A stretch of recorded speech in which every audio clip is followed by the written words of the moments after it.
नमस्कार and welcome you all to study IQ. मैं हूं Prashant Dhawan. Now recently United States of America ने officially एक बहुत बड़ी स्टेटमेंट दी है जिसके बारे में आप सबको पता होना चाहिए।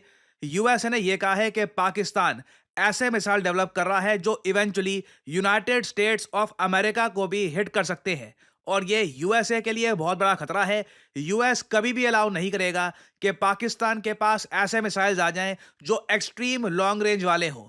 और इसलिए यूएसए ने पाकिस्तान की स्पेस एजेंसी और वेरियस और एजेंसीज पर लगा दिए हैं सैंक्शंस। अब इमेजिन करके देखिए यहां पर यूएसए को कितनी चिंता होगी कि इन्होंने पाकिस्तान जैसे देश पर अभी से ही सैंक्शन लगाने स्टार्ट कर दिए हैं ताकि इनके मिसाइल्स कभी भी यूएसए को हिट ना कर पाए। क्योंकि आप अगर मैप में देखें, यहां पे आप देख पाओगे ये पाकिस्तान है, ये ऑल द वे यूएसए है। लिटरली धरती के उस पार दो अलग कोनों पे आपको यूएसए और पाकिस्तान मिलेंगे। अगर आप पाकिस्तान से लेट से एक मिसाइल लॉन्च करते हैं और आपको यूएसए को हिट करना है ना, तो आपको आराम से 11 से लेकर 12,000 किलोमीटर का डिस्टेंस तय करना होगा।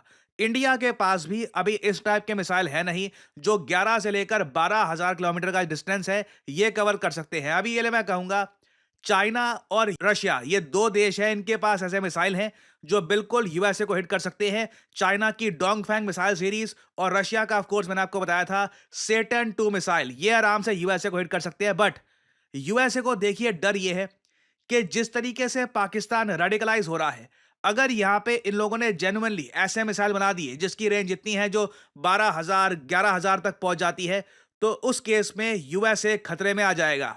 और अगर आप सोच रहे हैं क्या United States of America genuinely Pakistan के मिसाइल प्रोग्राम को एक थ्रेट मानता है, तो यहां पे यूएसए ने वर्ड्स यूज किए हैं इमर्जिंग थ्रेट।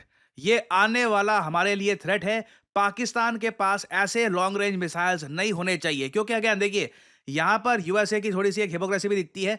वो लोग बिल्कुल ओके हैं इस बात को लेकर कि पाकिस्तान के पास ऐसे मिसाइल्स हो जो इंडिया को हिट कर दे, किसी और कंट्री को हिट कर दे रीजन में, वहां पर यूएसए को चिंता नहीं होती। बट यूएसए को देखिए मेन चिंता इस बात की है कि इजराइल पाकिस्तान के रेडार पे ना आ जाए। क्योंकि देखिए 12,000 किलोमीटर की रेंज वाला मिसाइल बनाने में ना पाकिस्तान को अभी बहुत लंबा समय लगेगा।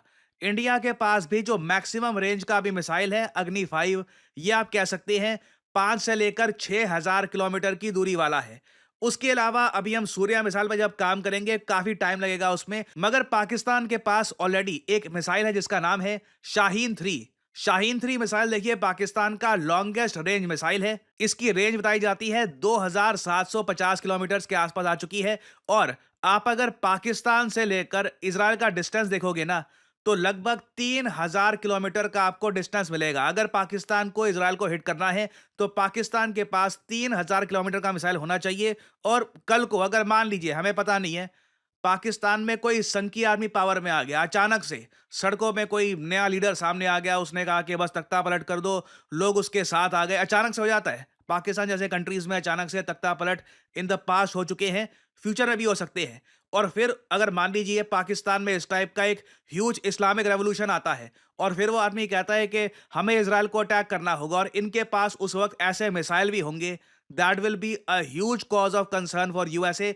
तो यूएसए के लिए सबसे बड़ा कंसर्न अभी के लिए तो ये है इजराइल की सेफ्टी, कि ईरान की तरह कल को इन द फ्यूचर पाकिस्तान भी बहुत सारे मिसाइल्स इजराइल की तरफ लॉन्च करना ना स्टार्ट कर दे। यूएसए को अपनी सिक्योरिटी की मुझे लगता नहीं है कि यहां पर इतनी चिंता होगी। और तो यहां पर ये लोग ऑफिशियली बोल नहीं सकते कि इजराइल को बचाने के लिए हम ये सब कर रहे हैं। इन्होंने यहां पर बोला यही है कि हमको लगता है कि पाकिस्तान यूएसए को हिट कर सकता है, इसलिए हम पाकिस्तान के मिसाइल प्रोग्राम पे सैंक्शन लगा रहे हैं। But the reality is something else. और जब पाकिस्तान से पूछा गया कि देखिए यूएसए लिटरली कह रहा है कि आपके मिसाइल्स यूएसए को अटैक कर सकते हैं, तो इसलिए यूएस आपकी जो स्पेस एजेंसी है उसके अलावा कई और जो आपके विभाग हैं उन पे सैंक्शंस इंपोज कर रहा है, आप इसके बारे में क्या बोलोगे?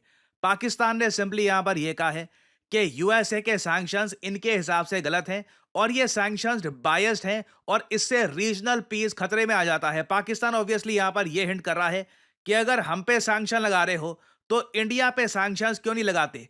वेल यहां पर देखिए सिंपल सी बात है, ट्रैक रिकॉर्ड।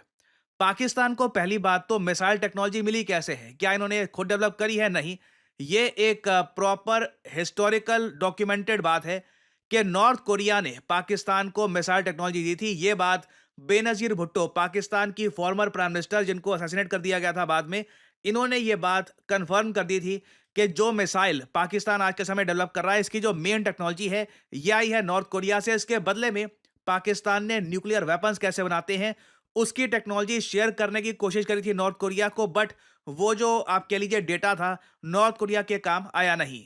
और यूएस देखिए ऑब्वियसली इस बात को लेकर भी काफी गुस्सा है कि पाकिस्तान के पास मिसाइल जो ये आईवी है ना, ये नॉर्थ कोरियन टेक्नोलॉजी पर बेस्ड है, और आज भी सीक्रेटली चाइना चुपचाप पाकिस्तान के मिसाइल्स को और ज्यादा डेवलप करने में हेल्प कर रहा है। वेराज इंडिया की अगर हम बात करें तो एक प्रॉपर डेमोक्रेटिक कंट्री है। यहां पर यूएसए को विश्वास है कभी भी कोई ऐसा लीडर नहीं आएगा, कभी कोई ऐसी विचारधारा नहीं आएगी जो एंटी यूएस हो, यूएसए को हर्ट करना चाहती हो, या फिर इवन यूएसए का सबसे इंपॉर्टेंट एलाई इजराइल इजराइल को चोट पहुंचाना चाहती हो। तो यूएसए देखिए इंडिया को लेकर काफी हद तक मैं कहूंगा एश्योर्ड है, दे फील कॉन्फिडेंट।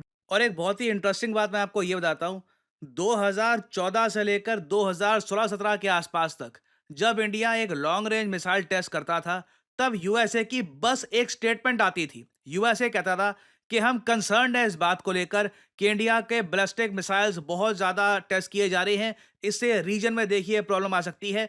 यूएसए ने बस इतना कहा था, कोई सैंक्शन नहीं लगे, कोई उसके बाद एक्स्ट्रा एक्शन नहीं हुआ। और एक्चुअली इंटरेस्टिंग बात देखिए, उसके बाद से एटलीस्ट पिछले मैं कहूंगा 7 से 8 सालों में यूएसए ने कंसर्न दिखाना भी बंद कर दिया है। तो इंडिया ऑल टुगेदर एक अलग लीग में आता है। और अगेन यहां पे आपको ये भी देखना होगा, इंडिया ना सिर्फ एक रिस्पॉन्सिबल कंट्री है, India missile technology control regime का भी पार्ट है। MTCR missile technology control regime ये ध्यान रखता है कि जो लॉन्ग रेंज मिसाइल्स हैं, जो आप कह लीजिए बहुत ज्यादा हैवी पेलोड कैरी कर सकते हैं, ये एक्सपोर्ट नहीं करने चाहिए बाकी कंट्रीज को, इनका एक्सपोर्ट लिमिटेड होना चाहिए। और एमटीसीआर में आप अगर देखिए, ना चाइना मेंबर है ना पाकिस्तान मेंबर है। तो आप अगर लीगल ग्राउंड्स पे देखें तो यूएसए अपनी तरफ से सही कह रहा है। यूएसए को पता है कि इंडिया के मिसाइल्स इंडियन गवर्नमेंट के पास ही रहेंगे, ये गलत तरीके से एक्सपोर्ट नहीं किए जाएंगे ईरान को, यमन को, या फिर इवन परहैप्स हिजबुल्लाह को। पाकिस्तान के केस में या फिर इवन चाइना के केस में आप गारंटी के साथ ये सब नहीं कह सकते। और वैसे मुझे यहाँ पर एक बात ऐड करनी पड़ेगी कि ठीक है, अभी के लिए यूएस एट मैक्स कभी कभी वी आर कंसर्न्ड बस ये बोल देता है, और कुछ ज़्यादा स्टेटमेंट्स आती नहीं है यूएस मीडिया की about India's missile. But in the future जब हम सूर्या मिसाइल डेवलप करेंगे, Surya missile will be a game changer. क्योंकि देखिए सूर्या मिसाइल, इसकी रेंज बताया जा रहा है 12,000 से लेकर 16,000 किलोमीटर की होगी। यूएसए का हर हिस्सा इंडिया हिट कर पाएगा इस मिसाइल से। This is a very very powerful missile. और साथ ही साथ सूर्या मिसाइल का जो पेलोड है ये भी मैसिव होगा। ये MIRV वॉरहेड कैरी कर सकता है, इसके बारे में मैं आपको बता चुका हूं। MIRV की फुल फॉर्म होती है multiple independently targetable re entry vehicle. इसमें बहुत सारे वॉरहेड्स इकट्ठा आप घेर सकते हैं।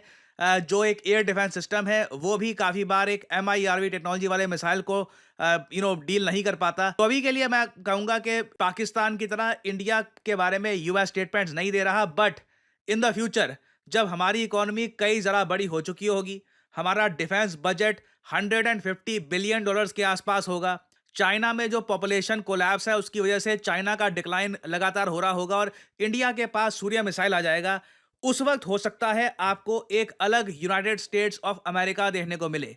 सो अभी के लिए मैं कहूंगा एक बहुत ही इंटरेस्टिंग डेवलपमेंट है। देखना ये होगा कि डोनाल्ड ट्रंप के अंडर यूएस इस इशू को कैसे डील करता है। पाकिस्तान एक ऐसा कंट्री जो genuinely in the future USA को हिट कर सकता है, तो क्या यूएस इसका एक परमानेंट सोल्यूशन निकालना चाहेगा? This will be very interesting to see. इससे रिलेटेड अपडेट्स आती हैं तो मैं आपके लिए अपडेटेड वीडियो ले आऊंगा। और फाइनली आप लोगों से मैं एक सवाल पूछूंगा। देखिए हाल ही में वो कौन सा पहला देश है दुनिया का जिसने ये क्लेम किया है कि इस कंट्री ने कैंसर वैक्सीन कर ली है develop?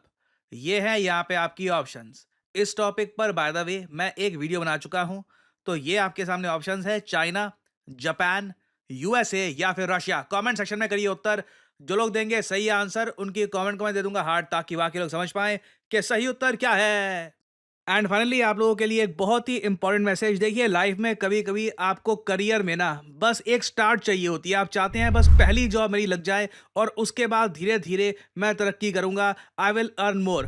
Well, study IQ XLR आपके लिए एक गोल्डन अपॉर्चुनिटी लाया है विद डेटा एनालिस्ट कोर्स। देखिए आज के समय दुनिया भर में कोई भी कंपनी हो, वहां पे डेटा एनालिस्ट की आवश्यकता है। और डेटा एनालिस्ट बनने का रास्ता स्टडी आईक्यू आपको दिखाएगा। आपको सिंपली क्या करना है, कमेंट सेक्शन में जाइए, यहाँ पे आपको लिंक दिख जाएगा इस कोड का, start your career as a data analyst with study IQ XLR mastery batch. इस लिंक पर करिए क्लिक और यहाँ पर देखिए स्टडी आईक्यू एक्सएलआर आपको प्रोवाइड करेगा data analyst mastery live batch, जिसके अंडर 3 महीने में आपको प्रॉपर ट्रेनिंग दी जाएगी एक्सेल की, एसक्यूएल की, टैब्ल्यू की, पाइथन की, वेरियस स्किल्स आपको प्रोवाइड की जाएगी। कल को किसी भी कंपनी में एक डेटा एनालिस्ट के रूप में अपना करियर स्टार्ट कर सके। और डेटा एनालिस्ट की मैं आपको बता दूं, जो स्टार्टिंग सैलरी है, कोई भी फ्रेशर बिना किसी एक्सपीरियंस के किसी कंपनी में लगता है तो स्टार्टिंग सैलरी 6 से लेकर 8 लाख रुपए पर साल की होती है। और 2030 तक माना जा रहा है कि डेटा एनालिस्ट की भारत देश में बहुत ज्यादा रिक्वायरमेंट होने वाली है। तो अगर आप तब तक एक्सपीरियंस गेन कर लेते हैं वेरियस कंपनीज में काम कर करके,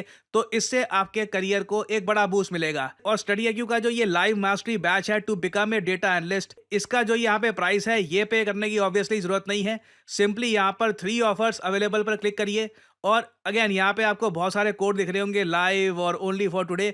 इन कोड्स को आप अप्लाई करते हैं तो मैक्सिमम डिस्काउंट आपको नहीं मिलेगा। आपको यहाँ पर सिंपली कोड डालना है PD10 और आपको मेगा डिस्काउंट यहाँ पर मिलेगा। इस कोर्स की वैलिडिटी है 12 महीने। आप बेसिकली हर महीने के 5,000 रुपए दे रहे होंगे और आपको डेटा एनालिस्ट बनने की प्रॉपर ट्रेनिंग दी जाएगी बाय स्टडी आईक्यू एक्सएलआर। हाँ, प्लेसमेंट की बात, प्लेसमेंट में भी स्टडी आईक्यू आपकी हेल्प करेगा ताकि आपकी जॉब लग जाए मार्केट में। वैसे मैं आपको ये बता दूं, डेटा एनालिस्ट की डिमांड इतनी है कि आपके पास प्रॉपर सर्टिफिकेशन है, क्योंकि इस कोर्स में आपको सर्टिफिकेशन भी मिलती है कि आपने ये कोर्स कंप्लीट कर लिया है। और अगर आप चाहें तो इस कोर्स में ये भी ऑप्शन अवेलेबल है कि आईआईटी मद्रास के थ्रू आपको एक अलग से भी सर्टिफिकेशन मिल सकती है। उसके बारे में जो हमारे एजुकेटर्स हैं यहाँ पे इस कोर्स के, उनसे आप बात कर सकते हैं। तो आपके लिए देखिए दरवाजे बिल्कुल खुल जाएंगे एक नई करियर अपॉर्चुनिटी के। और अगर आप सोच रहे हैं कि क्या ये सब करने के लिए मैथमेटिक्स बहुत ज़्यादा अच्छा होना चाहिए, तो इसका आंसर है नहीं।